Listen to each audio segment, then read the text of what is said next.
جب ساری دنیا خوارج، دنیا اعتزال، دنیا الہاد، فلسفے کے نام پہ اکٹھی ہو کے اس موقف پہ اکٹھی ہو گئی، جتنے درباری، جتنے مزاری اور جتنے حکمران تھے یہ موقف اپنا بیٹھے کہ قرآن کو مخلوق کہہ دو تو بچ جاؤ گے۔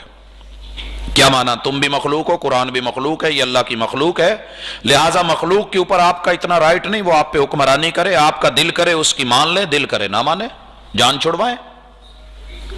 اللہ اکبر۔ امام احمد بن حنبل رحمت اللہ علیہ، لوگوں ہمارے پوری دنیا کے وہ محسن اور ہیرو ہیں جن کا بدلہ انہیں رب کے علاوہ دنیا کو کوئی انسان نہیں دے سکتا۔ امام احمد بن حنبل جن کی حدیث پہ سب سے جامع کتاب مسند امام احمد،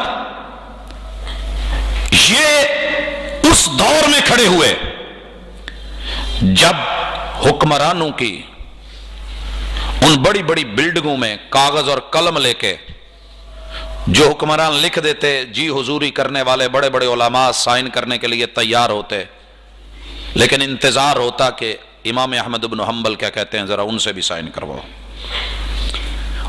جتنی اس وقت کی خفیہ ایجنسیاں ہیں، وہ جتنی پولیس، فوج، سپاہ ہے، اس ایک فرد پہ لگائی ہوئی ہے۔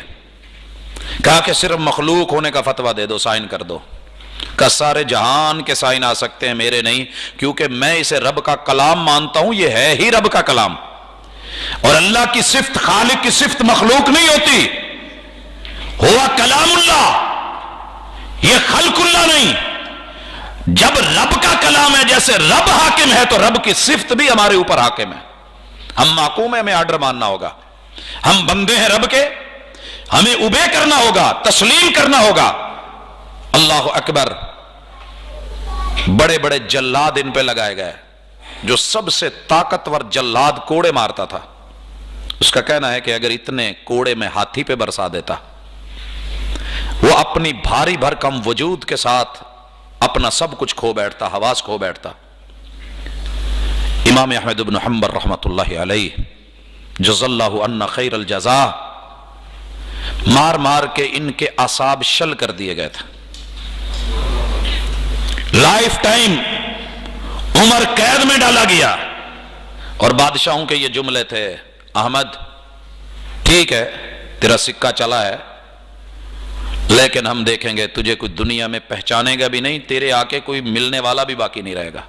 اور جواب میں امام احمد بن حنبل کا جملہ تھا، اور وہ جملہ ہم آج بھی کہتے ہیں، ساری دنیا کی کفریہ طاقتیں، شیطانی پاورز، الہاد، استشراق اکٹھا ہو کے سینے میں ایمان ہو، ایک مسلمان کے خلاف کھڑے ہو جائیں، میرا رب اس کا ساتھ دینے والا ہے۔ وہ کہیں ابراہیم بنا دیتا ہے، کہیں کسی کو۔ امام احمد بن حنبل جب اکیلے دکھ رہے تھے، ایک جملہ بولا تھا، کہا ان موعدکم یوم الجنائز، انتظار کرو، جنازہ تمہارا بھی آنا ہے، جنازہ ہمارا بھی آنا ہے۔ جنازے پہ کوئی زبردستی نہیں لائے جاتے، تب دیکھیں گے کہ دلوں کا حکمران کون ہے۔ اور تاریخ لکھتی ہے، بڑے زور، بڑے شور، بڑی طاقتیں، جیلیں، تشدد، مگر جو رب کے لیے ڈٹ گیا، جس نے دل بنائے ہیں وہ دلوں میں عزت بھی ڈال دیتا ہے۔ تاریخ بغداد نے امام احمد بن حنبل جیسا بڑا جنازہ نہیں دیکھا ہے۔ بچے، جوان، مرد، بوڑھے، عورتیں، کوئی گلی، کوئی محلہ، کوئی بازار ایسا نہیں تھا جہاں ان کے جنازے کو ایک نظر دیکھنے کے لیے دنیا نہیں تھی۔